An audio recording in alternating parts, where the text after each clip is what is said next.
First இந்த படம் ஆரம்பித்ததே வந்து ஒரு நல்ல ஒரு இதாக இருந்தது. நானும் அரவிந்தும் 7 ஸ்க்ரீன்ஸில் ஒர்க் பண்ணிகிட்டு இருந்தோம். ஒரு நல்ல சம்பளம், ஒரு படம். திடீர்னு ஒரு நாள் இல்லை இந்த படம் நடக்கலை அப்படின்ட்டாங்க. கையில் ஒரு 1000 ரூபா இருந்தது. அந்த மாதம் சம்பளம் வருமா என்னன்னு தெரியாது. அந்த 1000 ரூபா வச்சுட்டு என்ன பண்ணலாம் அப்படின்னு பேசிட்டு இருந்தோம்.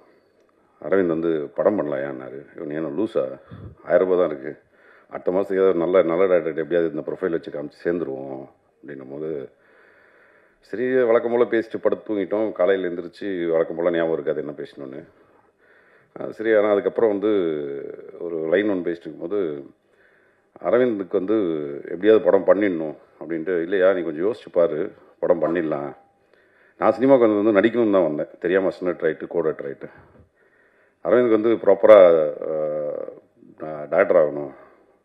சரி அரவிந்த் வந்து எப்படியாவது நீ பண்ணிவிடுவோம் அப்படின்னு சொல்லி ஆரம்பித்த படம் தான். அப்படிதான் இந்த படம் ஸ்டார்ட் ஆச்சு.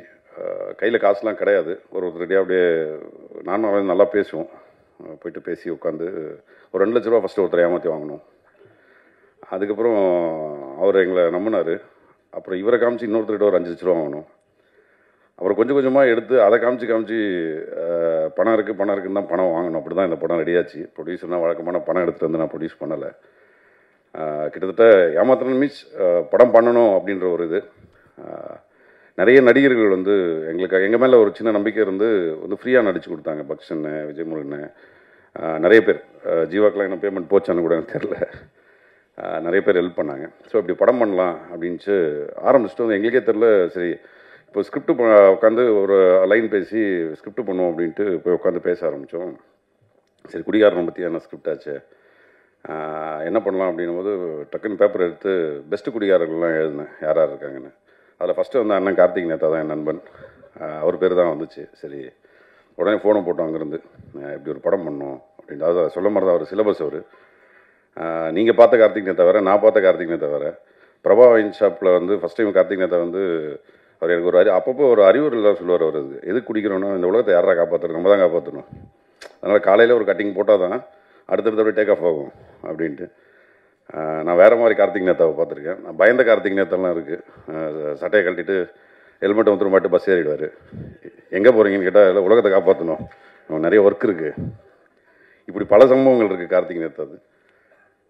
சரி உடனே கார்த்திக் ஃபோன் அடித்தோடனே சரி வழக்கம் போல் பண்ணிவிடுவோம் அப்படின்ட்டு ஒரு 2 மாதம் வாழ்க்கையில் நடந்த எல்லா விஷயங்களும் கிட்டத்தட்ட ஒரு 40-50 மணி நேரம் ஃபுட்டேஜே இருக்குது. அவர் பேசினார். அப்போயே கான்ஃபிடென்ட் ஆகிடுச்சு இந்த படம் கன்ஃபார்ம் ஹிட்டு. ஏன்னா அவ்வளோ விஷயங்கள் அவர் வாழ்க்கையில் பேசி அதை அதுக்கப்புறம் ஃபைன் டியூன் பண்ணி அதை ஒரு ஸ்க்ரீன் பிளே ஆர்டரில். அதே மாதிரி அரவிந்த் வந்து எப்பவுமே ஒன்று சொல்லுவார், நான் கண்டிப்பாக வந்து படம் பண்ணுவேன் பிருத்வி, ஒரு ஆர்ட் படமாக பண்ணிடவே கூடாது, என்னோடய படம் வந்து என்கேஜ் பண்ணணும், என்டர்டெயின் பண்ணணும். ஸோ அது கரெக்டாக பண்ணியிருக்காரு. நான் ஒரு கமர்ஷியல் டைரக்டராக தான் வந்திருக்கேங்க அப்படின்னு சொல்லிட்டு அதை நான் அப்போ சரி ஏதோ ஒன்று பேசுகிறாப்புல ஓகே அப்படின்ட்டு. சரி இந்த படத்தில் நீ நடிச்சு ஃபர்ஸ்ட் ஆஃப் ஆல் அரவிந்த் நான் ஒரு பெரிய தேங்க் பண்ணோம். ஏன்னா ஏதோ ஒரு டேரக்டர்கிட்ட நம்ம கதாநாயகனாக தெரிஞ்சிருக்கோம்ல. ஸோ அதுக்கு வந்து எனக்கு நடிக்கிறதுக்கு ஹீரோ ஆக்குன அரவிந்துக்கு வந்து நான் காலத்துக்கும் வந்து நன்றி கடன் பட்டிருக்கேன். தேங்க்யூ அரவிந்த். சரி இப்போ நம்மளை ஓகே ஹீரோன்ட்டார், இந்த பணத்தை கொஞ்சம் ரெடி பண்ணிடலாம் அப்படின்ட்டு ரெடி பண்ண ஆரம்பிச்சது தான்.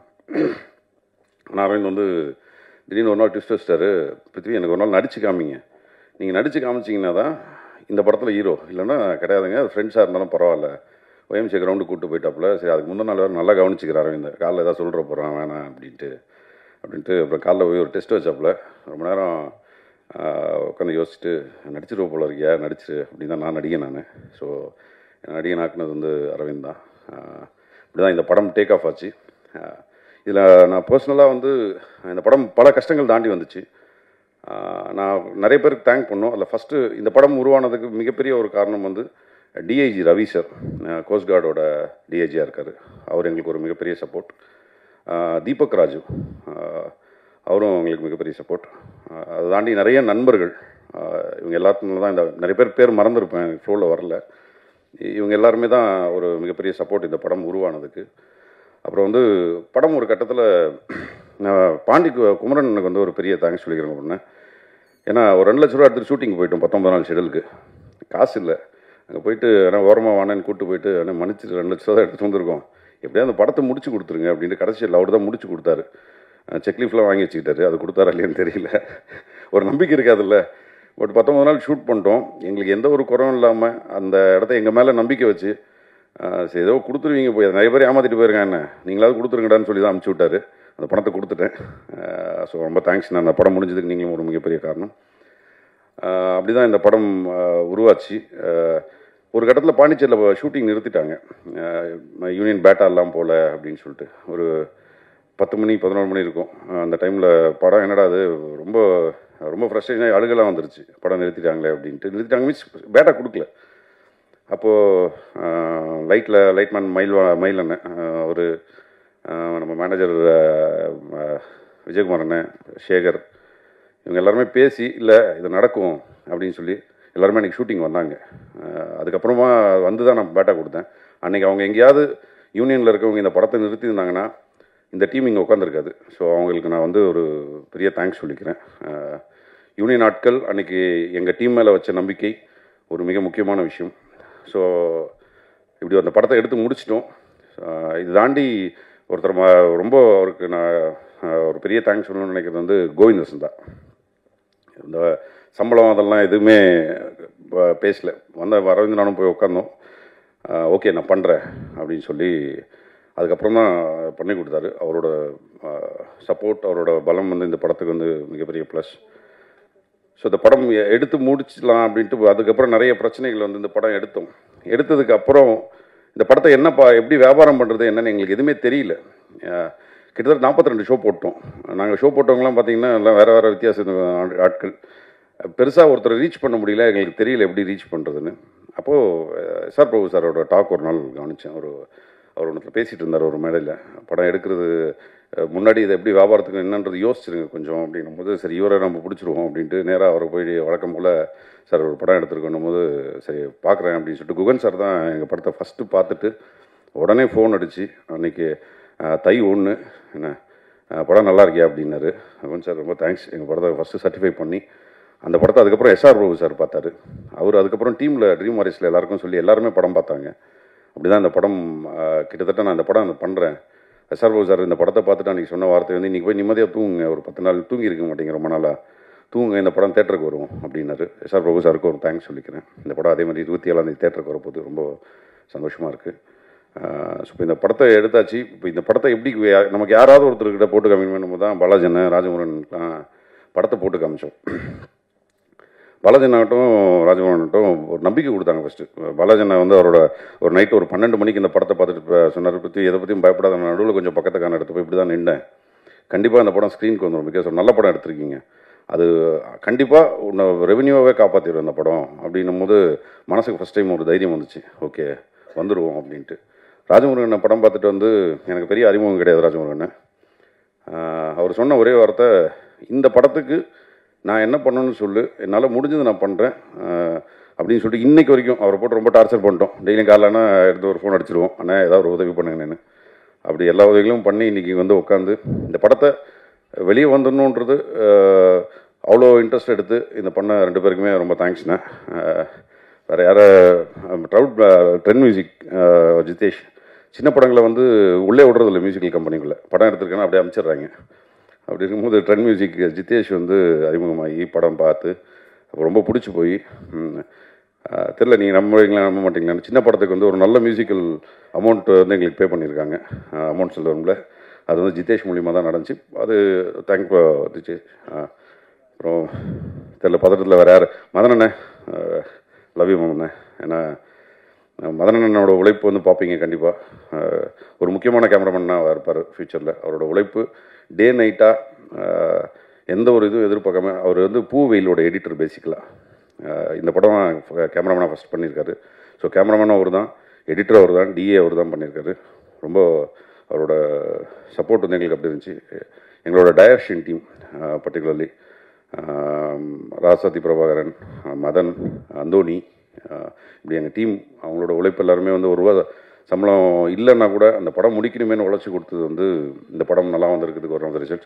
சில பேர்களை மறந்துருப்பேன், பட் எல்லாரோட இதுவும் வந்து படம் ஒரு கட்டத்தில் நின்றதுக்கப்புறம் அதை தூக்கிட்டு வந்தது வந்து ஃப்ரெண்ட்ஸ் அண்ட் டெக்னீஷியன்ஸ் தான். அவங்களுக்கு ஒரு பெரிய தேங்க் பண்ணணும்னு நினைக்கிறேன். ஸோ இதான் மனசில் இருந்தது, இதான் பேசி முடிக்கணும். Thank you so much. படம் எல்லாருமே தேட்டரில் பாருங்கள், கண்டிப்பாக என்ஜாய் பண்ணுவீங்க, நல்லாயிருக்கும். நன்றி, வணக்கம். வணக்கம் எல்லாருக்கும். இன்னைக்கு மேடையில் இருக்கும் எல்லாமே குட் டே நினைக்கிறேன். உங்களுக்கும் அப்படி தான் இருக்கும்னு நினைக்கிறேன். எனக்கு என்றைக்குமே குட் டே தான், ஹாப்பியாக தான் இருக்கேன். அது காரணம் முழுக்க சினிமா தான், வேறு எதுவுமே கிடையாது. இந்த படத்தில் நான் நடித்ததை பற்றி சொல்லணும்னா, இந்த படத்தை பற்றி ஃபஸ்ட்டு சொல்லணும்னா ஒரு இன்ட்ரெஸ்டிங் படம் தான். பிருத்திவி நடிக்க கூட்டத்துலேருந்து இது வரைக்கும் இன்ட்ரெஸ்டிங்காக தான் போயிட்டுருக்கு. அப்படி தானே? சரி. ஸோ இந்த படம் வந்து ஆக்சுவலி ரொம்ப நல்ல கதை, எனக்கு ரொம்ப பிடிச்ச கதை. ஒரு நாள் நைட்டு நடக்கிற கதை. இன்ட்ரெஸ்டிங்காக பண்ணிக்கிறாரு, சூப்பராக பண்ணிக்கிறாரு பிருத்திவி. படம் பார்த்தேன், எனக்கு புதிய பதி மாதிரி தான் ஒரு ஃபீல் ஆச்சு. நல்லாயிருக்கும் இந்த படம். இந்த படத்துக்கு மேடையில் இருக்கிற எல்லாத்துக்கும் வணக்கம் மறுபடியும் சொல்கிறேன். ரொம்ப தேங்க்யூ. எல்லாருக்கும் மாலை வணக்கம். இங்கே எங்களை வாழ்த்த வந்திருக்க சிறப்பு விருந்தினர்கள் அனைவருக்கும் வணக்கத்தை தெரிவிச்சுக்கிறேன். சோஷியல் மீடியா அண்ட் யூடியூப் எல்லாருக்கும் வந்திருக்கீங்க, உங்க எல்லாருக்கும் ரொம்ப ரொம்ப நன்றி. இந்த படத்துல நான் வந்து ஒரு வித்தியாசமான கதாபாத்திரம் பண்ணியிருக்கேன். இது வரைக்கும் வந்து இவங்க சாரி கட்டிட்டு சுடிதார் போட்டு ஒரு மாதிரியான கதாபாத்திரம் தான் பண்ணுவாங்கன்ற ஒரு இது இருந்தது. அதை வந்து இதில் பிரேக் பண்ணியிருக்காங்க. இயக்குனர் அரவிந்தன் அவர்களும் பிருத்வி சார் அவங்கள எல்லாருமே சேர்ந்து எனக்கு ஒரு வித்தியாசமான ஒரு கதாபாத்திரம் கொடுத்துருக்காங்க. ஃபர்ஸ்ட் இங்கே நான் கூப்பிடும் போது சுடிதாரில் தான் போயிருந்தேன். வேணான்னு சொல்லிடுவாங்களோ அப்படின்னு தான் ரொம்ப நான் நினச்சிட்டே இருந்தேன். அதுக்கப்புறம் சார் சொன்னாங்க சுடிதாரில் பார்க்கும்போது எப்படி இருக்கு, ஆனால் அவங்களுக்கு ஒரு காஸ்டியூம் வர வச்சு போட்டு பார்க்கலாம் அப்படின்னு சொல்லிட்டு காஸ்டியூம் வர வச்சு ஒரு ட்ரையல் மாதிரி ஒரு காஸ்டியூம் கொடுத்து எனக்கு அங்கே ஒரு நாள் ட்ரையல் கொடுத்தாங்க. அப்போ வந்து நம்ம பிருத்வி சாரும் அரவிந்தன் அவர்களும் அப்புறமா நம்ம மைக்கேல் இவங்க எல்லாருமே சேர்ந்து எனக்கு வந்து ஒரு நாள் ரிஹர்சல் கொடுத்தாங்க. ரொம்ப நல்லா இருந்தது. ஷூட் போகிறப்போ எனக்கு ரொம்ப ரொம்ப சப்போர்ட்டாக இருந்தாங்க. எனக்கு புல்லட் ஓட்ட தெரியும்னு நான் போய் சொல்லிட்டேன் அவங்க கேட்கும்போது. அதுக்கப்புறம் ஷூட்டிங் போனதுக்கப்புறம் அங்கேயும் ஒரு நாள் எனக்கு ஓட்டுறதுக்கு ட்ரெயின் கொடுத்து ரொம்ப நல்லா பார்த்துக்கிட்டாங்க. ரொம்ப சந்தோஷமா இருக்கு. கண்டிப்பா உங்க எல்லாருக்கும் பிடிக்கும். இவ்வளவு நாள் பார்த்துட்டு இருந்த ஜீவாவை வந்து வித்தியாசமான கோணத்துல பார்ப்பீங்க. இந்த மேடையை யூஸ் பண்ணிக்கணும்னு நான் நினைக்கிறேன். நிறைய பேர் இவங்க சாரியில வராங்க, சுடிதார்ல வராங்க, வெஸ்டர்ன் கேரக்டர் பண்ண மாட்டாங்க, அந்த மாதிரி கேரக்டர் உங்களுக்கு சூட் ஆகாதுன்னு நீங்க நினைக்க வேணாம். சாரி எனக்கு ரொம்ப பிடிக்கும். என் பெண்மையை உணர்ந்தப்போ நான் முதல்ல உடுத்தின விட இந்த சேலை தான். அதனால எங்க போனாலும் இந்த சாரியில தான் போவேன். ஒரு கதாபாத்திரம் கொடுத்து பாருங்க, ப்ரூவ் பண்ணி காட்டுவோம். வாய்ப்புகள் கிடைச்சா தானே ப்ரூவ் பண்ண முடியும். இவங்க எனக்கு கொடுத்துருக்காங்க, அதுக்கு எல்லாருக்குமே நன்றி. இங்க குட் டே படத்தோட டீமுக்கு. ரெண்டாவது சிவகார்த்திகேயன் அண்ணா, சூப்பர் ஸ்டார் ரஜினிகாந்த் அவர்கள் எல்லாம் வந்து இப்போ வர படங்களை எல்லாம் பார்த்து விஷயம் சொல்லிட்டு இருக்கீங்க. எங்களுக்கு ரொம்ப சந்தோஷமா இருக்கு. இந்த மாதிரி எங்க படத்துக்கும் நீங்க பார்க்கணும்னு நினைச்சீங்கன்னா எங்க படத்தோட பிஆர்ஓ டீமை கான்டாக்ட் பண்ணுங்க சார். ஏன்னா எனக்கு வந்து சொல்லணும்னு தோணுது. ஏன்னா நீங்க கொடுக்குற அன்பு வந்து நீங்க கொடுக்குற சப்போர்ட் எங்களுக்கு பெரிய சப்போர்ட்டா இருக்கும். உங்களை எப்படி கான்டாக்ட் பண்றதுன்னு தெரியல, நானும் ட்ரை பண்ணி பார்த்தேன். ஸோ சிவானா கூட நான் ரெமோன்னு ஒரு படம் ஒர்க் பண்ணியிருக்கேன். ரொம்ப நாளைக்கு அப்புறம் தர்பார் ரிலீஸ் ஆனதுக்கு அப்புறம் சிவானா வந்து அவங்க உதவியாளர்கிட்ட சொன்னாங்களா, நம்ம படத்துல ஒர்க் பண்ண பொண்ணு தானே அப்படின்னு சொல்லிட்டு திரும்ப என்னை கூப்பிட்டுருந்தாங்க. நான் பார்க்க போக முடியல, எனக்கு அதுக்கப்புறம் வேலை இருந்தது. ஸோ இப்போ நான் அண்ணா கிட்ட கேட்குறேன், சிவகார்த்திகேயன் அண்ணா கிட்ட, நீங்க நிறைய படங்கள் பார்த்துக்கிட்டு எங்களுக்கு வந்து சப்போர்ட் பண்ணிட்டு இருக்கீங்க. சின்ன சின்ன படங்கள் புது படங்கள்லாம் வந்துட்டு இருக்கு, எங்களுக்கும் நீங்க சப்போர்ட் பண்ணணும். ஒரு ரிக்வெஸ்டா நான் சொல்றேன், நீங்க பார்க்கணும்னு ஆசைப்பட்டீங்கன்னா எங்க பிஆர்ஓ டீமை கான்டாக்ட் பண்ணுங்க, அவங்க அதை அரேஞ்ச் பண்ணி தருவாங்க. மற்றபடி எங்களுக்கு சப்போர்ட் பண்ண எல்லாருக்கும் ரொம்ப நன்றி. ஒரு குட் டே, நியூ பிகினிங் உங்ககிட்ட இருந்து எங்களுக்கு கிடைக்கும்னு நான் நம்புறேன். ஒரு புது முயற்சி பண்ணிட்டு நாங்கள் காத்துட்டு இருக்கோம். எல்லாரும் வர 27ஆம் தேதி தியேட்டர்ல ரிலீஸ் ஆகுது, பாருங்க, சப்போர்ட் பண்ணுங்க. அப்புறம் இந்த படத்துல கோவிந்த் வசந்தா அவர்கள் தான் மியூசிக் பண்ணியிருக்காங்க. இந்த படத்துல சாங் வந்து கார்த்திக் நேத்ரா சார் எழுதியிருக்காங்க. இதில் அம்புலிங்க ஆராரவும் மின்மினிய ராசாத்தி பிரதீப் குமார் சார் அவங்களும் ரெகானா பாப்பாவும் பாடியிருக்காங்க. ட்ரெண்ட் மியூசிக்ல அவைலபிளா இருக்கு, எல்லாரும் பாருங்க, சப்போர்ட் பண்ணுங்க. நன்றி, வணக்கம். அதான் என்னோட வாழ்க்கையில் நடந்த சில அப்படின்னு சொல்லிட்டாங்க, அதனால நான் சொல்லாம வேணாமா அப்படின்ட்டே இருந்தேன். ஆமாம், அது கடந்த கால வாழ்க்கை எல்லாருக்குமே தெரியும், குடிகார வாழ்க்கை தான். அதனால் அதற்கு முன்னாடி நான் சில பேருக்கு இங்கே நன்றி சொல்லணும் அப்படின்னு நினைக்கிறேன். எல்லோருக்கும் வணக்கம். முதல்ல பாலாஜி தரணிதரன் அண்ணா இங்கே வந்ததுக்கு அவருக்கு ரொம்ப நன்றி. என்னோடய சினிமா பயணத்தை ரொம்ப ஆக்கப்பூர்வமாக தொடங்கி வச்சவர் அவர் தான். அவரோட ஒரு பக்க கதை எழுதும் போதெல்லாம் என்னை ரூமுக்குள்ளே போட்டு பூட்டிடுவார், வெளியே போனால் குடிச்சிருவேன் அப்படின்ட்டு. அப்படிதான் அப்படி பேரன்போட எல்லாம் கட்டி கட்டி தூக்கிட்டு வந்த ஒரு ஆள் தான் நானுங்க. பிறகு நிறைய எல்லாருக்குமே எனக்கு தெரிஞ்சு வந்திருந்த அத்தனை பேருக்குமே ராஜமுருகன் அண்ணாக்கு முக்கியமாக, ராஜமுருகன் அண்ணாவும் என்னுடைய சில பல ஆட்டங்கள்லாம் பார்த்தவர் தான். அதனால் இந்த படத்தை நீங்கள் பார்க்கும்போது அந்த ஆட்டம் ஏன் நடந்தது அப்படின்னு புரியும். கோவிந்த் வசந்தாக்கு இந்த நேரத்தில் நன்றி. கோவிந்தால் அங்கே வர முடியல, ஆக சிறந்த பாடல்கள் கொடுத்துருக்காப்புல. அதுவும் மின்மினிய ராசாத்தியும் அம்புலி ஆராரோவும் வந்து உறுதியாக எல்லோரையும் தாளாட்டிட்டு இருக்கு. பிறகு எல்லோருக்குமே இந்த நேரத்தில் என்னோட நன்றி. இயக்குனர் பற்றியும் தயாரிப்பாளரை பற்றியும் நான் கடைசியாக பேசுகிறேன். அதுக்கு முன்னாடி நம்ம ரைட்டர் சொன்ன மாதிரி இந்த திரைப்படம் வெறும் குடியை மட்டும் பேசுவதில்லை அப்படின்னு சொன்னார் இல்லையா? ஆமாம், அதுதான் உண்மை. முன்ன எப்போ நான் வாசித்த ஒரு கட்டுரை, ஒரு உளவியல் கட்டுரை, அது வந்து வளர்ந்த நாடுகள் அப்படி அதை பற்றி சொல்லும் போது வளர்ந்த நாடுகளினுடைய உளவியல் எப்படி இருக்குது அப்படின்னு அந்த கட்டுரை சொல்லுது. வளர்ந்த நாடுகளினுடைய உளவியல் வந்து ஸ்கூசோபெனிக் சொசைட்டியாக இருக்குது அப்படின்னு சொல்லுது அந்த கட்டுரை. ஸ்கீசோபெனிக் சொசைட்டின்னா ஒரு மனப்பிறழ்வுக்கு ஆளான சமூகமாக வளர்ந்த நாடுகள்லாம் இருக்குது. வளரும் நாடுகள் எல்லாமே ஒரு கில்ட் மேனிக் சொசைட்டியாக இருக்குது அப்படின்னு அந்த கட்டுரை வந்து ஆணித்தரமாக ரொம்ப ஆழமாக சொல்லி அதை விளக்குது. இந்த கில்ட் மேனிக் சொசைட்டி அப்படிங்கிறது வந்து ஒரு பக்கம் குற்ற உணர்வும் இருக்கும், இன்னொரு பக்கம் அச்சமும் இருக்கும். இது ரெண்டும் பின்னி பிணைந்த ஒரு சமூகமாக வளர்ந்து வரும் சமூகங்கள்லாம் இருக்குது அப்படின்ற அந்த ஆய்வு சொல்லுது. இந்தியா மாதிரி, நம்ம தமிழ்நாடு மாதிரி ஆன இந்த வளர்ந்து வந்து கொண்டு இருக்கின்ற சமூகமும் அதே மாதிரி ஒரு கில்ட் மேனியாக் சொசைட்டி தான். இப்படியான கில்ட் மேனியாக் சொசைட்டிக்குள்ள ஒருவன் எப்படி குடிகாரனா மாறுறான் அப்படின்னு ஒன்று இருக்கு இல்லையா? அதற்கு நிறைய காரணங்கள் உண்டு, நிறைய காரணிகள் உண்டு. அப்படி ஒரு காரணத்தில் போய் வீழ்ந்தவன் தான் நானும். ஒரு 20 வருடம் போதைக்குள்ளேயே உழன்று மயக்கத்திலேயே எல்லாத்தையும் செஞ்சு அப்படி இருந்தவன் தான். அந்த கட்டுரையை வாசிக்கும் போது எனக்கு அவ்வளோ வியப்பாக இருந்தது. நமக்கும் இந்த மாதிரி நோய் தான் இருந்திருக்கு போல அப்படின்ட்டு. அப்படி இந்த குடிக்கான சமூக காரணிகள் நிறைய இருக்கு. முதல்ல சமூக கட்டமைப்பு ஒரு காரணமாக இருக்கு ஒருவன் குடிகாரனா மாறுறதுக்கு.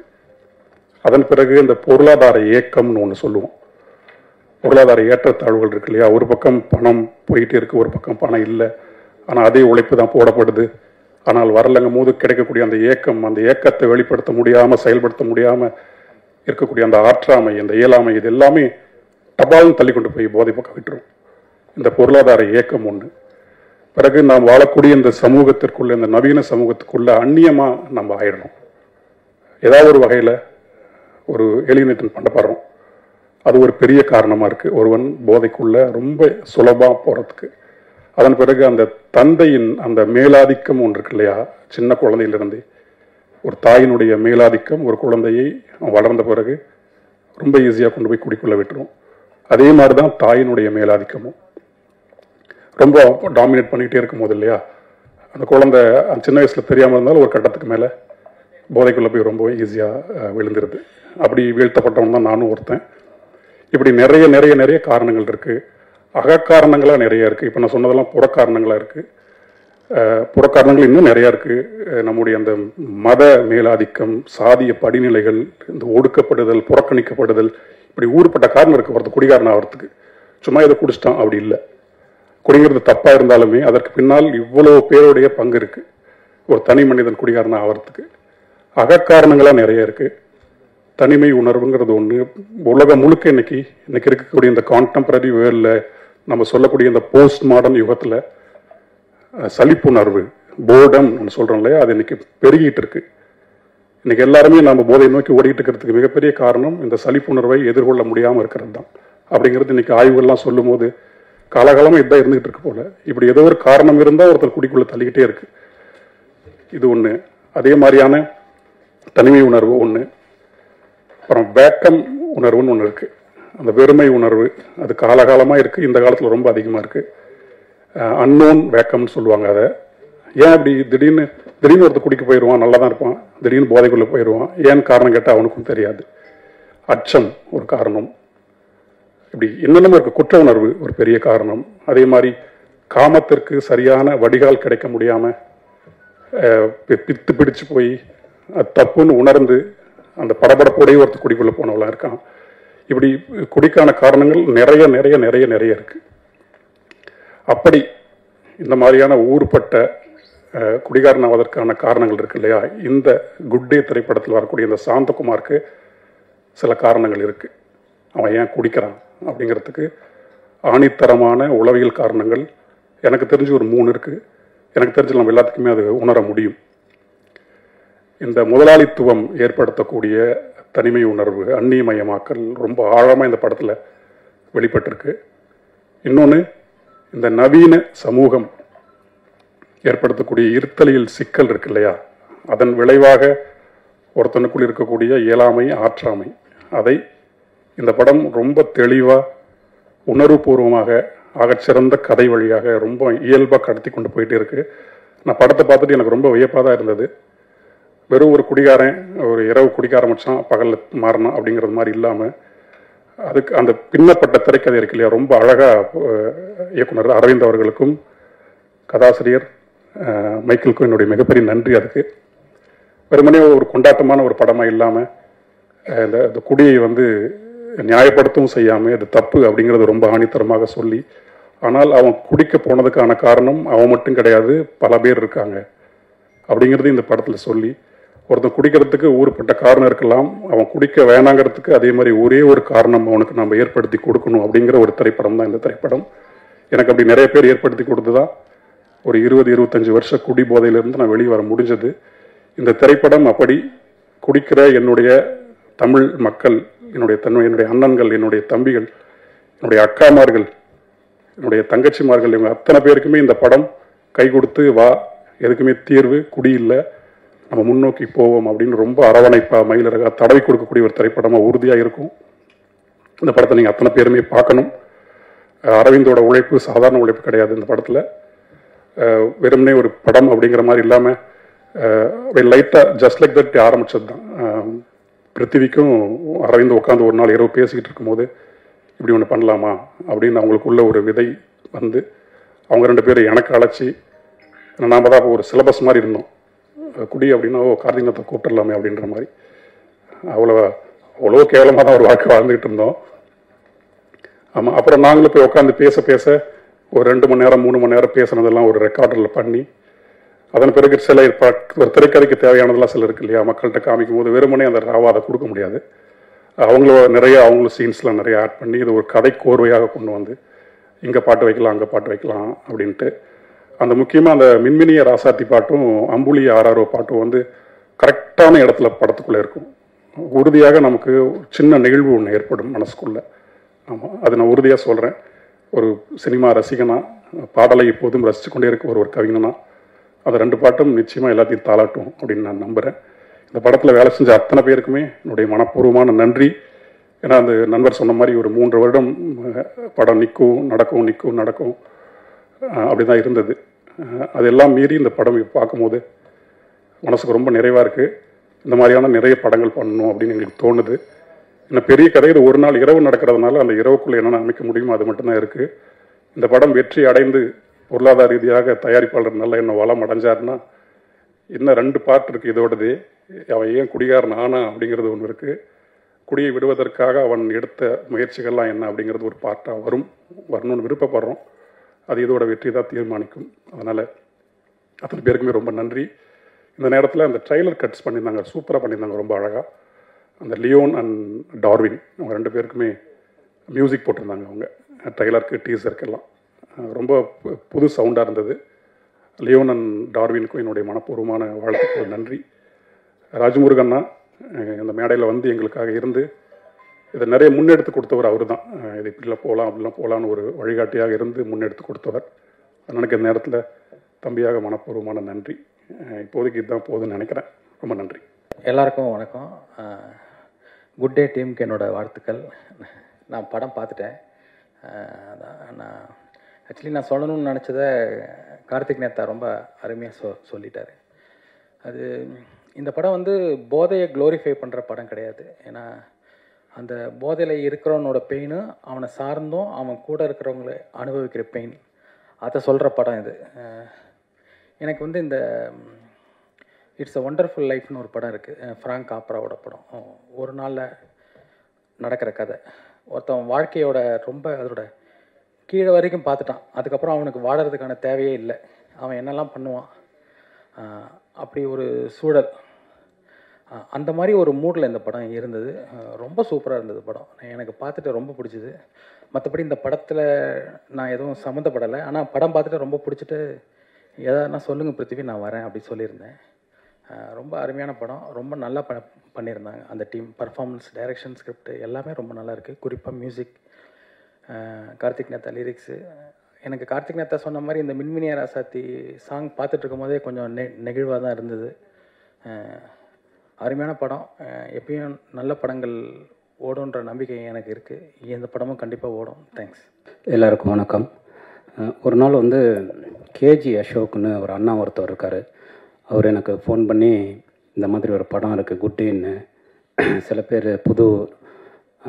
புதுசாக சில பேர் சேர்ந்து எடுத்துருக்கிற படம், அதை கொஞ்சம் பாரு, அதுக்கு ஏதாவது சப்போர்ட் பண்ணு அப்படின்னாரு.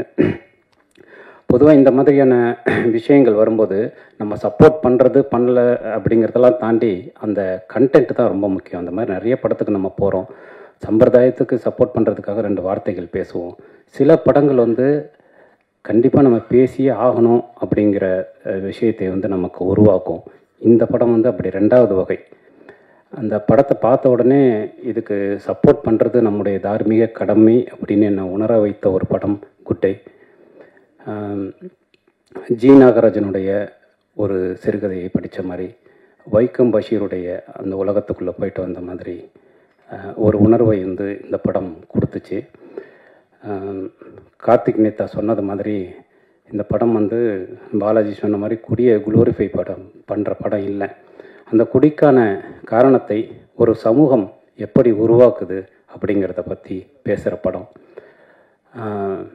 கார்த்திக் நேத்தா அளவுக்கு இல்லைனாலும் அதில் ஒரு கால்வாசி அட்ராசிட்டிகளை நானும் பண்ண ஆள் தான். அந்த காலகட்டங்கள், நான் இப்போது குடியை விட்டு 10 வருடங்களுக்கு மேலே ஆயிடுச்சு. குடித்து கொண்டிருந்த காலகட்டத்தில் இன்றைக்கி நான் யோசித்து பார்த்தா ரொம்ப ஆச்சரியமாக இருந்துக்கு. விஜய் மல்லையாவுடைய ஒரு 4 மணி நேர போட்காஸ்ட்டை பார்த்துட்டு நான் குடிக்காமல் இருக்கேன் இன்றைக்கி. அப்போ எவ்வளோ பெரிய மன உறுதி வந்து நான் அடைஞ்சிருக்கேன் அப்படிங்கிறத நினைக்கும் போது எனக்கு ரொம்ப ஆச்சரியமாக இருக்குது. ஏன்னா ஒரு நாள் வந்து நம்முடைய வேலைகளை தவிர்த்துட்டு, நம்முடைய செயல்களை தவிர்த்துட்டு, நம்ம யூடியூப்லையும் ஊடகங்களையும் பயணம் பண்ணிவிட்டு அன்றைக்கு சாயங்காலம் குடிக்காமல் தூங்க முடியுமான்னு தெரியல. அப்படியான ஒரு சமூகத்தில் தான் நாம் வாழ்ந்துக்கிட்டு இருக்கோம். ஆனால் அதை தாண்டி ஏன் நான் இதை சொல்கிறேன்னா, நான் கடைசியாக குடித்த நாள் வந்து 2009 பிரபாகரன் இறந்ததாக தொடர்ந்து அந்த செய்தி வந்து கொண்டிருந்த அந்த நாள் தான் நான் கடைசியாக குடித்த நாள். அதுதான் என் வாழ்க்கையில் நான் அதிகமாக குடித்த நாள். அந்த இரவு வந்து அந்த பகலில் ஆரம்பித்து தொடர்ந்து தொலைக்காட்சிகள் அந்த செய்தி வந்துக்கிட்டே இருக்குது. ஒரு 30 வருடங்களுக்கு மேலான ஒரு மாபெரும் கனவு, ஒரு மாபெரும் போராட்டம் நம் கண்முன்னே வீழக்கூடிய, அதை பார்க்கக்கூடிய சக்தி வந்து உங்களைப் போலவே எனக்கும் இல்லை. அந்த நாள் வந்து அருள் இல்லைனும் நானும் சேர்ந்து மத்தியானத்துலேருந்து குடிச்சிக்கிட்டே இருக்கோம். அருளில் வந்து குடிச்சிட்டு தமிழகத்தின் அரசியலில், பத்திரிகைகளில், உயர் பொறுப்புகளில் இருக்கிறவங்களுக்கெல்லாம் ஃபோன் போட்டுக்கிட்டே இருக்கான் குடிச்சிட்டு. ஏதாவது வந்து இது உண்மையா, வேறு ஏதாவது நடக்குதா, ஏதாவது நடந்துருமா அப்படிங்கிறதை தெரிந்து கொள்ளக்கூடிய சூழலில் அன்றைக்கு முழுவதும், அன்னைக்கு நாங்கள் குடிச்சிட்டு யார் யாரை சந்தித்தோங்கிறது ஞாபகமே இல்லை. சீமான் அண்ணனை சந்தித்தோம். அப்படி வந்து நிறைய பேரை சந்தித்தோம் அந்த இரவில். வைகோ அவர்களுக்கு பேசணும், அப்படி நிறைய பேருக்கு வந்து பேசி அந்த இரவு முழுவதும் வந்து அந்த மறுநாள் விடிந்த பிறகு நான் அடைந்த மாபெரும் ஒரு குற்ற உணர்ச்சியின் பொருட்டாக நான் குடியை விட்டுவிட்டேன். அன்றிலிருந்து இன்று வரை நான் வந்து குடியை தொடுவதில்லை. ஏன்னா குடி வந்து நமக்கு மீண்டும் மீண்டும் குற்றுணர்ச்சியை மட்டுமே கொடுத்து கொண்டிருக்கிறது. இந்த சமூகத்தை பற்றி நாம் வந்து கவலைப்படலாம், இந்த சமூகம் நமக்கு கொடுக்க அழுத்தத்தை பற்றி பேசலாம். ஆனால் சீர்திருத்தம் செய்வதற்கு செயல் மட்டும்தான் முக்கியம் அப்படிங்கிறது. அது எளிய செயலாக இருக்கலாம், வலிய செயலாக இருக்கலாம். அதுக்கு வந்து சைஸ் பெருசே இல்லை. சினிமாக்களையும் நான் அதை தான் தொடர்ந்து சொல்லிகிட்டே இருக்கேன். சின்ன படம் பெரிய படங்கிறது இல்லை, அது ஏற்படுத்தக்கூடிய தாக்கம் தான் முக்கியம். ஒரே ஒரு இதயத்தை ஒரு சினிமா மாற்றினால் அதுதான் பெரிய சினிமா அப்படின்னு நான் தொடர்ந்து சொல்லிக்கிட்டே இருக்கேன். அந்த மாதிரி நாம் செய்யக்கூடிய செயல்கள் தான், அது சிறியதாக இருந்தாலும் பெரியதாக இருந்தாலும், இந்த சமூகத்தை மாற்றுவதற்கான குறைந்தபட்ச அல்லது சக மனிதர்களை அன்பு செலுத்துவதற்கான குறைந்தபட்ச விஷயத்தை நாம் செய்ய வேண்டும். அதுதான் முக்கியம். குடி அல்ல என்பதை உணர்ந்த தருணத்திலிருந்து நான் குடியை விட்டுட்டேன். இந்த படமும் அதைத்தான் பேசுது. இந்த படத்தை பார்த்து முடிக்கும் போது அந்த எண்ணம் நமக்குள் உருவாக்குறது. அதனால உண்மையிலேயே ஒரு சிறந்த படத்தை பார்த்த விஷயத்தை இந்த படம் கொடுத்தது. நிச்சயமா உங்களுக்கும் கொடுக்கும். நான் மலையாள சினிமாக்கள்லாம் பார்க்கும்போது, குறிப்பாக சமீபத்தில் கூட இந்த அடிகோஸ் அமிகோஸ்ன்னு சுராஜ் வெங்கமூடு நடித்த படத்தை எல்லாம் பார்க்கும்போது, இந்த மாதிரியான படங்கள் ஏன் தமிழ் சினிமாவில் வர்றதில்லைன்னு யோசிச்சிருக்கேன். அதுக்கு முக்கியமான காரணமாக எனக்கு தோன்றது என்னன்னா, புதுசாக வர்ற படைப்பாளிகள்கிட்ட ஒரு இன்னோசென்ஸ் இருக்கும், ஒரு அறியாமை இருக்கும், ஒரு ஃபார்மேட்டை உடைக்கக்கூடிய ஒரு தன்மை இருக்கும். அதை எல்லாருமா சேர்ந்து கெடுத்துருவோம் அவங்க மேலே போடுற ப்ரெஷரில். அதனால தான் நிறைய சினிமாக்கள் அதோடைய ஒரிஜினலில் வர்றதில்லை அப்படின்னு நான் நினைக்கிறேன். இந்த படம் அப்படி இல்லாமல் ஒரு ஒரிஜினலான ஃபார்மேட்டில் வந்திருக்கு. அது ரொம்ப நல்லா இருக்கு. அது ரொம்ப அழகான ஒரு படமாக வந்திருக்கு. அப்புறம் நான் அந்த படம் பார்த்துட்டு ரொம்ப நல்லா இருக்கு படம், எனக்கு ரொம்ப பிடிச்சிருக்கு, அதனால நான் இந்த படத்தை பற்றி பேசுகிறேன், இந்த படத்துக்கு நான் சப்போர்ட் பண்ணுறேன்னு சொல்லும்போது, பிருத்திவிராஜும் மைக்கேலும் தொடர்ந்து என்னை சந்திச்சுட்டே இருந்தாங்க. அந்த குரூவை பார்க்கும்போதே, அரவிந்தன் டைரக்டர் அரவிந்தன், அந்த குரூவை பார்க்கும்போதே சில பேரை பார்க்கும்போது நமக்கு தெரியும் இவங்களுக்கு ஏதாவது நல்லது நடந்துடணுங்கிற தவிப்பை நமக்கு அவங்க உருவாக்குவாங்க. அந்த மாதிரியான ஒரு குரூ இவங்க. கிட்டத்தட்ட 2-3 வருடங்களாக பாடுபட்டு இப்படியான ஒரு படத்தை உருவாக்கியிருக்காங்க. அதனால நிச்சயமா இந்த மாதிரியான படங்களுக்கு ஆதரவு அளிப்பது என்பது நம்முடைய கடமைன்னு நான் நினைக்கிறேன், ஊடகங்களுக்கான கடமைன்னு நான் நினைக்கிறேன். அதனால இந்த படத்தை நிச்சயமா உங்கள் படமாக எடுத்து கொண்டாடுங்கள் அப்படின்னு நான் கேட்டுக்கிறேன். கார்த்திக் நேத்தா நான் ரொம்ப வருஷமாக ஃபாலோ பண்ணிட்டு இருக்கக்கூடிய ஒரு நண்பன். அவருடைய வளர்ச்சிங்கிறது இன்னைக்கு ரொம்ப முக்கியமான ஒரு விஷயமா பார்க்குறேன். அவ்வளவு அழகான பொயட்டிக் சென்ஸ் உள்ள ஒரு மனிதர். நான் முத்துக்குமார் அண்ணனுக்கு அப்புறம் அந்த இடத்த ஒரு அந்த இடத்தை தொடக்கூடிய ஒரு மனிதனாக கார்த்திக் நேத்தாவை பார்க்குறேன். அவருடைய லைஃபோடைய ஒரு பீஸ் தான் இந்த படம். அதனால் இந்த படத்தில் பங்கெடுத்த அத்தனை பேரும், இதன் படத்தில் நடித்த எல்லோருக்கும், இந்த படத்தில் பங்கு கொண்ட தொழில்நுட்ப கலைஞர்கள் எல்லாருக்கும், சார்லாம் சூப்பராக நடிச்சிருந்தார் ஜெயமுருகன் சார்லாம், அப்படி எல்லோருக்கும், ஜீவா தோழர் எல்லாருக்கும் ரொம்ப அற்புதமான ஒரு விஷயத்தை, கோவிந்த சந்தாவோட மியூசிக்கு ரொம்ப சிறப்பாக இருந்தது. அவர் இந்த படத்துடைய ஆன்மான்னே சொல்லலாம், அவருடைய இசையை, அந்த பாடலை. இந்த படம் நிச்சயமாக உங்களுக்கு ஒரு பெரிய தாக்கத்தை ஏற்படுத்தும். இந்த படம் சம்பந்தப்பட்ட அத்தனை பேருக்கும், இந்த படத்திற்கு சப்போர்ட் கொடுக்குற ட்ரீம் வாரியர்ஸ் அவர்களுக்கு, ஏன்னா அவங்க கை வைக்கிற ஒரு படம் என்றைக்குமே ஒரு சிறந்த படமாக இருக்கும். அது எல்லாம் சேர்ந்து இது மிகச்சிறந்த ஒரு வெற்றி படமாக அமைவதற்கு என்னுடைய வாழ்த்துக்களும் அன்பும். நன்றி. Good evening. இந்த படத்தில் ஒர்க் பண்ண எல்லா டெக்னீஷியனுக்கும் ஃபஸ்ட்டு என்னுடைய தேங்க்ஸ்.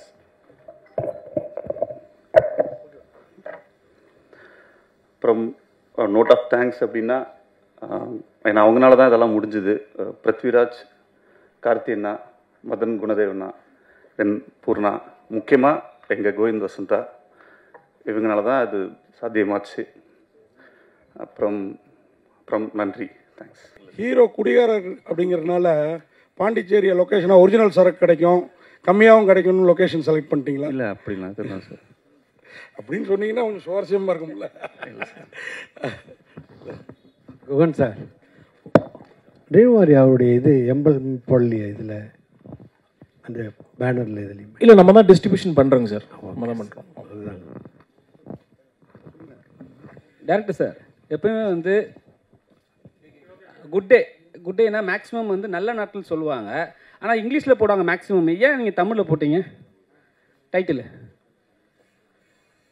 ஏன் தமிழில் என்ன பிரச்சனைன்னு? இல்லை, தமிழில் என்ன பிரச்சனைனா, இப்போ தமிழில் கூகுளில் ட்ரை பண்ணால் தமிழில் வராது.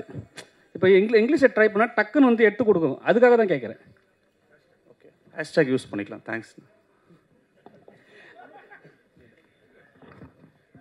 கார்த்திக் நேதா சார், நீங்கள் குடிக்கிறதுக்கு காரணம், அகக்காரணம், புற காரணம்லாம் நிறைய பேசுனீங்க, அதெல்லாம் ஒத்துக்கிட்டோன்னே நிறைய நியாயமான பாயிண்ட்டு. முக்கியமான பாயிண்ட்டு, ரொம்ப எளிதாக டாஸ்மார்க்கில் சரக்கு கிடைக்கும், அதை பற்றி ஒரு வார்த்தை கூட பேசலையே, என்ன காரணம்?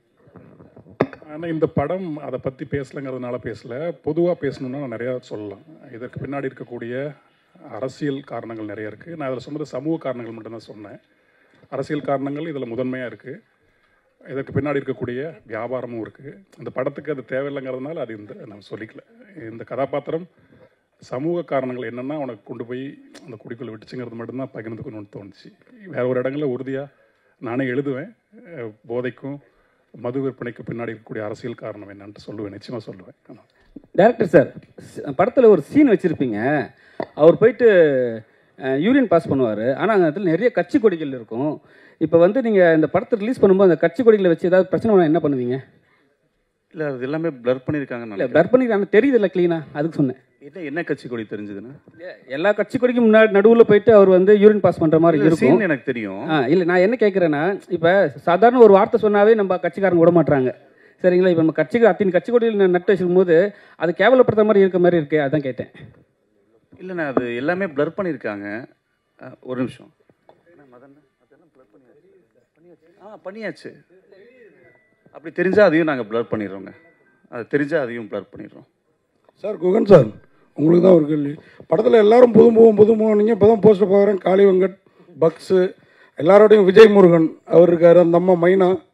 ஏன் அப்புறம் புதுமுகன்னு சொல்கிறீங்க சார்? டீம் டைரக்ஷன் டீம் பார்த்தீங்கன்னா புதுசு. இப்போ நீங்கள் டிஓபி வந்து அவர் மதன் வந்து ஃபஸ்ட் ஃபிலிம் கொண்டு வராரு. இப்போ டைரக்டருக்கு புதுசு, ஆக்டருக்கு புதுசு. அப்புறம் நீங்கள் மைக்கேலுக்கு திரைக்கதை வசனகர்த்தா, அவருக்கும் இது புதுசு. அதனால் லார்ஜராக அவங்களுக்கு தான் முன்னாடி வரணுங்கிறது தான். ஆல்ரெடி எஸ்டாப்ளிஷ்டு ஆர்டிஸ்ட்டுக்கு இது இவங்க முன்னாடி வரணுங்கிற ஒரு விருப்பம் தான் சார்.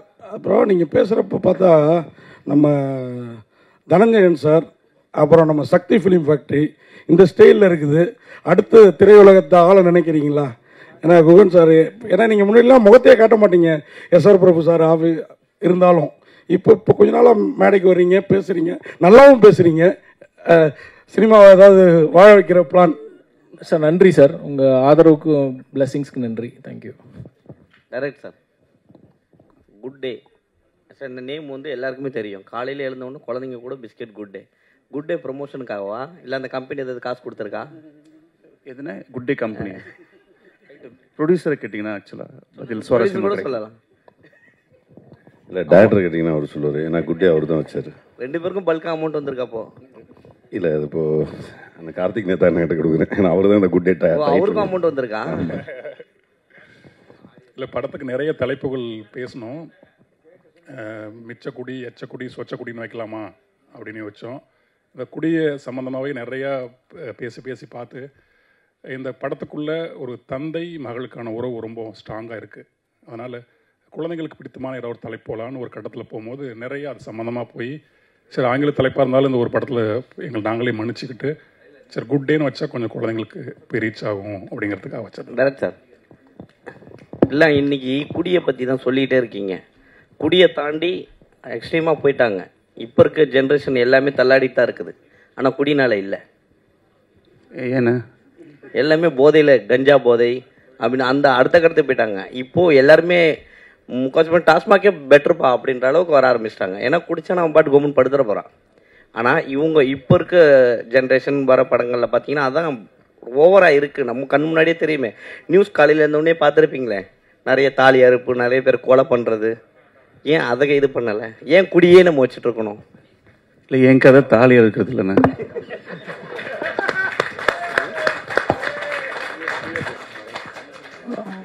சார் வணக்கம் சார். கதை ஸ்டோரி எழுதியிருக்கீங்களா சார்? சொல்லுங்கள் சார். ஒன்றும் இல்லை சார், மாதவன் சார் வந்து எவனோ ஒருவன் படம் நடிச்சிருப்பாரு. உங்களோட படமும் அது மாதிரி தான் இருக்கு. ஆனால் அவர் வந்து குடி இல்லாமல் சமுதாயத்தில் அவர் வந்து ஒரு ட்ரெயினில் ஓரமாக உட்கார முடியாமல் ஃபேமிலியில் வர பிரச்சனைகளை சந்திச்சுட்டு சொசைட்டியில் ஒரு கூல்ட்ரிங்க்ஸ்க்கு எக்ஸ்ட்ரா ஒரு 2 rupees வாங்குறது, அதனால ரொம்ப மன உளைச்சலுக்கு ஆளாகி இந்த உலகமே எனக்கு தேவையில்லை அப்படிங்கிற மாதிரி ஒரு எக்ஸ்ட்ரீமுக்கு போவாரு. ஆனா அவர் அதுல குடி பழக்கத்தை காமிச்சிருக்க மாட்டாரு. நீங்க இதை காமிக்கிறீங்க. அன்னைக்கே வந்து குடி இல்லாம வந்து சில விஷயங்கள் பண்றாங்க. குடியை வச்சுதான் இதை காமிக்கணுமா அப்படின்னு எதாவது தோணுச்சு சார். சார், இப்போ குடியை வந்து இது இங்கே வந்து நம்ம நியாயப்படுத்தலை. இதில் குடியை நியாயப்படுத்தலை. குடிங்கிறது ஒருத்தன் அவன் தன்னோட டெம்பரரியான ஒரு சைலன்ஸ்க்கு அவன் குடிக்கிறான். எல்லாருமே இங்கே எல்லாருமே டெம்பரரியான சைலன்ஸ் தான் குடிக்கிறோம். ஆனால் அந்த டெம்பரரியான சைலன்ஸ் இவனுக்கு நடக்கலை. எல்லாருக்குமே குடின்னா ஒரு கருத்து இருக்கு இல்லையா, இதை நீங்கள் பார்த்தீங்கன்னா அதோட பாயிண்ட் ஆஃப் வியூ மேபி மாறலாம். அதுக்காக இந்த குடிங்கிற போர்ஷன் வந்து எங்களுக்கு தேவைப்பட்டது. மற்றபடி குடி எல்லா குடியும் இதில் சேர்க்க வேண்டாம். இது நீங்கள் பாருங்கள், இது ஒரு தனி குடியாக இருக்கும்.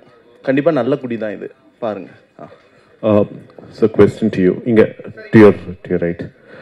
கங்க்ராச்சுலேஷன்ஸ், வாழ்த்துக்கள். முதல்ல சின்ன படங்கள் வந்து இவ்வளோ தூரம் வர்றதே பெரிய விஷயம். அண்ட் வெற்றிகரமாக இந்த லெவலை கொண்டு வந்திருக்கிறதுக்கும் பெரிய வாழ்த்துக்கள். Especially to Dream Warriors for backing them all the way through. Sir, நான் கேட்க வேண்டியது, இது கார்த்திக் நேதாவுடைய வாழ்க்கையால் இன்ஸ்பயர் பண்ணப்பட்ட கதையா, இல்லை the whole thing that happens வந்து is completely based on a story-யா? இல்லை சார், இது வந்து இவரோட இன்ஸ்பிரேஷன் தான். இவர் வாழ்க்கையில் நடந்த ஒரு 2 சம்பவங்கள். இவர் வந்து ஒரு டைம் போலீஸ், எனக்கு சரியாக தெரியல, நான் ஒரு அவுட்லைனாக நான் சொல்கிறேன். போலீஸ் இவர் தப்பு பண்ணிட்டாங்கன்னு சொல்லிட்டு கூப்பிட்டு போயிருக்காங்க. இங்கேயே உக்காரு, நான் வர வரைக்கும் அப்படின்ட்டு இருக்காரு. அடுத்த டைம் வந்து பார்க்கும்போது இவர் கேப் எடுத்துகிட்டு ஓடிட்டார். தொப்பியை போட்டு உட்காந்து ஒயின் ஷாப்பில் உட்காந்து குடிச்சிட்டு இருந்திருக்கிறாரு. அது சொல்லும்போது நமக்கு எப்படி இருக்கும் அது. ஸோ அது வந்து எங்களை இன்ஸ்பயர் பண்ணிச்சு. அப்போது நாங்கள் ஃபீல் பண்ணும்போது எங்களுக்கு ஒரு எக்ஸைட்மெண்ட் இருந்தது. இவர் பார்க்கும்போதெல்லாம் லிட்ரலி பயம்தான் ஒரு மாதிரி. ஆனால் இவர்கிட்ட உட்காந்து பேசினோம்னா, நான் அப்படி பண்ணியிருக்கேன், எப்படி ஓப்பனாக அடிக்கிறாரு, எப்படி அடிக்கிறாருன்னு தெரில. நான்லாம் ரொம்ப நல்லவனாட்டு நடிப்பேன், நம்ம எல்லாருமே நடிப்போம், யாரும் இங்கே விதிவிலக்கு இல்லை. நான் இவர் ஓப்பன் ஸ்டேட்மெண்ட்டாக சொல்கிறாரு, அது நமக்கு ஒரு எக்ஸைட்மெண்ட் கொடுக்குது இல்லையா. இந்த எக்ஸைட்மெண்ட் முடிஞ்ச அளவுக்கு ஆடியன்ஸ்கிட்ட கொடுக்கலான்ட்டு. சிலது வந்து சொல்ல முடியாதுங்க, சிலது வந்து குடும்ப ஆடியன்ஸ் எல்லாம் வருவாங்க, அவங்க சொல்ல முடியாது. ஸோ இதை மையப்படுத்தி இவன் இப்படி இருக்கான்னா இவனோட பேக் ஸ்டோரி எப்படி இருக்கும், அதுக்கப்புறம் என்ன நடக்கும். அப்புறம் சினிமாக்கான சில இலக்கணங்கள் இருக்குது, அதை மக்கள் கொஞ்சம் பழகியிருக்காங்க. அது இப்போ தான் மாறிட்டு வருது. மாற்றமும் வேணும், அந்த டெம்ப்ளேட்டும் இருக்கணும், அது எங்கேஜாகவும் இருக்கணும் அப்படின்ட்டு இவருடைய அந்த ஒரு வரியை எடுத்து தான் நம்ம வந்து பல வரிகள் சேர்த்து இந்த கதையாக வந்திருக்கு. Sir, hero sir, Prithviraj sir, சரி உங்களுக்கு கேள்வி. ஒரு சீனில் வந்துட்டு சமந்தாவுக்கும் த்ரிஷாவுக்கும் முத்தம் கொடுக்குறீங்க. அவங்க கிட்ட பெர்மிஷன் கேட்டிங்களா, இல்லை இப்போ அவங்க வந்து எதிர்ப்பு தெரிவித்தால் அந்த காட்சியை நீக்கிடுவீங்களா? இல்லை சார், நான் 2 பேரையும் கல்யாணம் பண்ணிக்கலாம்னு ஆசைப்பட்டிருக்கேன் ஃபஸ்ட்டு. அந்த ஒரு சின்ன ஏக்கம் இருக்குது. பட் பர்மிஷன் கேட்கல சார். இதுக்கப்புறம் நேரில் எங்கேயாவது மீட் பண்ணுற இது கிடச்சதுன்னா பர்மிஷன் கேட்டுக்கிறேன். இல்லை, அவங்க ரசிகர்கள் எதிர்ப்பு தெரிவிக்க மாட்டாங்களா? கண்டிப்பாக தெரிவிக்க மாட்டாங்க சார். ஏன்னா என் வீட்டு பக்கத்தில் ஒருத்தன் டெய்லியும் வந்து இன்னுமே எல்லா ஏரியாவுக்கும் கிஸ் பண்ணிட்டு போயிட்டு இருப்பாங்க. ஹீரோ சார், இது கார்த்திக் நேசா சார் வந்து நிறைய சீன் சொன்னார், அவருடைய வாழ்க்கையிலேருந்து நிறைய வந்து ஸ்கிரிப்ட் சொன்னார்னு. பாடலாசிரியர் தவிர அவருக்கு வந்து கதாசிரியரா, திரைக்கதாசிரியரா பேமெண்ட் கொடுத்தீங்களா? அவர்கிட்ட வந்து என்ஓசிலாம் வாங்கினீங்களா? இல்லை பேர் வந்துருதா டைட்டில் கார்டில்? நல்ல பர்மிஷன், அவரே பேமெண்ட் கேட்கல, ஞாபகப்படுத்தி விட்டீங்க. பட் பரவாயில்ல. இந்த படத்தில் அடிஷ்னல் டைலாக்கும் அவர் பண்ணியிருக்காரு ஃபஸ்ட் டைமாக. அதை தாண்டி நண்பர், நல்ல மனிதர், எங்களுக்கு பேமெண்ட் வாங்கலன்றதுக்காக இதெல்லாம் சொல்ல. உண்மையாகவே கார்த்தி வந்து அவ்வளோ ஒரு இந்த படத்துக்கு நிறைய உழைச்சி கொடுத்துருக்காரு. ஸோ வேறு தமிழ்நாட்டில் நிறைய பேசுங்க. இல்லை, எனக்கு திடீர்னு ஒரு ஞாபகம் வந்துச்சு. மனைவி இப்போ தான் குறிஞ்செய்தி அனுப்பிச்சிருந்தாங்க. குட் டே வந்து என்னுடைய 100வது படம். ஆமாம், 170வது பாடல், அந்த மின்மினிய ராசாத்தி. ஆமாம், இந்த நேரத்தில் அதையும் பகிர்ந்துக்கணும்னு நினைக்கிறேன். வாழ்த்து அடிச்ச படம் குட் டேல, குட் டே தான் இனிமேல். ஆமாம், ஓகே சார், வாழ்த்துக்கள் சார். நீங்கள் தமிழ்நாட்டில் இந்த குடியை பற்றி பேசியிருக்கீங்க. நிறைய இந்த குடிக்கிறாங்க, மது பிரியர்கள் சொல்லுவாங்க. அவங்களோட மெயின் பிரச்சனை வந்து இந்த பாட்டிலுக்கு 10 ரூபா வாங்குறது அப்படின்னா, அந்த மாதிரி சீன் படத்தில் இடம் பெறுதா? இல்லை சார், அந்த மாதிரி சீன்ஸ்லாம் எதுவும் இல்லை சார். இது நீங்கள் வழக்கமாக குடிகாரம் படமே யோசிக்காதீங்க. இது ஒரு பாட்டு, அவனுக்குள்ளே இருக்கிற பெயின்ஸ் பேசுகிற படம் தான் இது. அண்ணா பொருண்ணா, அண்ணா கார்த்திக் நேத்தாண்ணா, இப்போ இவரோட முத்துக்குமார் சாரோட இது வந்து 50வது பிறந்த நாள் வந்து கொண்டாட போகிறாங்க. அதில் வந்து உங்களோட பங்களிப்பு என்ன இருக்க போகுது? நீங்கள் எதுவும் டிஃப்ரெண்ட்டாக எதுவும் வச்சுருக்கீங்களா? அதை பற்றி குறிப்பாக வந்து கேட்க சொல்லி என்கிட்ட ஃபோன் இப்போ வந்துச்சு லைவ் பார்த்துட்டு. நான் அண்ணனோட நிகழ்வு எங்கே இருந்தாலும், யார் கூப்பிட்டாலும் கூப்பிடலனாலும் நான் போய் அங்கே தலை காட்டிட்டு வந்துடுவேன். அது என்னுடைய தம்பியாக ஒரு கடமை. மற்றபடி அதே எனக்கு போகுதுன்னு நினைக்கிறேன். அந்த நினைவு முழுக்க உள்ளே இருக்குது. இல்லை, 100வது படம்னா இது புது டைரக்டர்ஸ் கூட ஒர்க் பண்ணியிருக்கீங்க. அந்த அனுபவம் எப்படி இருந்துச்சு? இல்லை, அவங்க இப்போ வெளியே தெரியறது தான் முதல் அப்படிங்கிறது. ஆனால் ஒரு நீண்ட நெடிய பயிற்சியும் அனுபவமும் உள்ளவங்க அத்தனை பேருமே. முழுக்க வாசிக்கிறதுலேருந்து, படங்கள் பார்க்குறதுலேருந்து, எழுதி பார்க்குறதுலேருந்து, ஒரு வெல் ட்ரெயின்டு, வெல் எக்யூப்டு ஆளுங்க தான் அத்தனை பேரும். முதல் படங்கிறதுனால அது முதல் படம்னு சொல்லிக்கிறோம், அவ்வளோதான். ஆமாம். டைரக்ட் சார், காவி கலர் காமிச்சாவே கண்டனம் தெரிவிக்க ஆரம்பிச்சிருவாங்க. நீங்கள் காக்கி சட்டை போட்டு வேலு அதை இது பண்ணுற மாதிரி சூளம் எல்லாத்தையும் வச்சுருக்கீங்க. கிளம்பி வந்தால் என்ன பண்ணுவீங்க கொடியோட?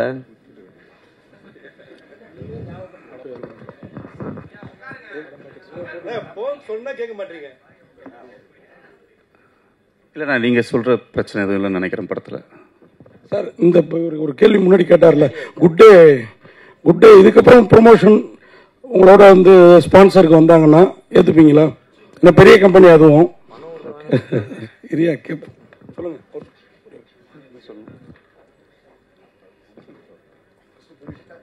எனக்கு இது பதில் தெரியல சார். இல்ல good day Britannia company G, அவங்க ஒருவேளை ஸ்பான்சர் பண்றேன் அப்படின்றது எனக்கு தெரியும். நீங்க கேட்ட கேள்வி தான். அதான் அவங்க ஸ்பான்சர் பண்றோம் அப்படி எங்க டைட்டில் வச்சு எடுத்திருக்கீங்க, நாங்க ஸ்பான்சர் பண்றோம்னு வந்தா ஏத்துப்பீங்களா? உங்களுக்கு ரெட்டிபிள் ஆகுமா? ப்ரொடியூசர் தானே முடிவு பண்ணும். ப்ரொடியூசர் சார் சொல்லுங்க.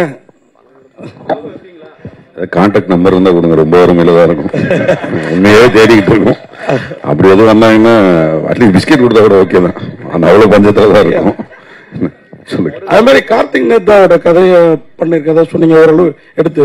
அவங்க அண்ணனே ஒரு நடிகர் விவேக் பிரசன்னா, அவரையே இந்த படத்துல அவரு குடியாத கேரக்டர்னா கரெக்டா நடிப்பாரு, ஏன் அவரை இதுல யூஸ் பண்ணல? இல்ல, என்ன நடிகை நடக்கிறது இயக்குனர் தான், அது அவர்கிட்ட தான் கேட்கணும் நீங்க.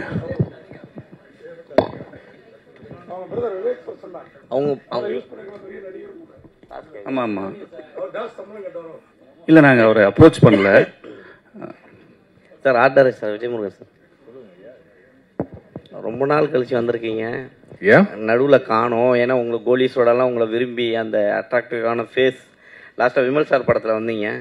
பட் ஆனால் அந்த மாதிரியான ஒரு நடுவில் வக்கீலாக கூட ஒரு படம் இது பண்ணியிருந்தீங்க, பேச்சுலர். ஆனால் ஏன் படங்கள் நிறைய பண்ணுறது இல்லையா? இல்லை சூஸிங்காக பண்ணலாம் அப்படின்னு வெயிட் பண்ணீங்களா? இல்லை ஆர்ட் டைரக்ஷனில் அதிகமாக பிஸியாக இருக்கீங்களா? கரெக்டாக தான் நீங்களே சொல்லிட்டீங்க. ஆர்ட் டைரக்ஷன் போயிட்டு இருக்கிறதால எனக்கு டைம் இருக்கும்போது பண்ணிக்கிறேன். ஸோ இதையும் மெயின்டைன் பண்ணீங்க, அதையும் மெயின்டைன் பண்ணுறீங்க. மெயின்டைன் பண்ணல, பண்ணிட்டு இருக்கேன். ஈஸியாக எப்படி இருக்கு? ஈஸி கிடையாது. சினிமா நிறைய பேர் ஈஸின்றாங்க, எனக்கு தெரியல. 30 வருஷமா இருக்கேன், கஷ்டமா தான் இருக்கு.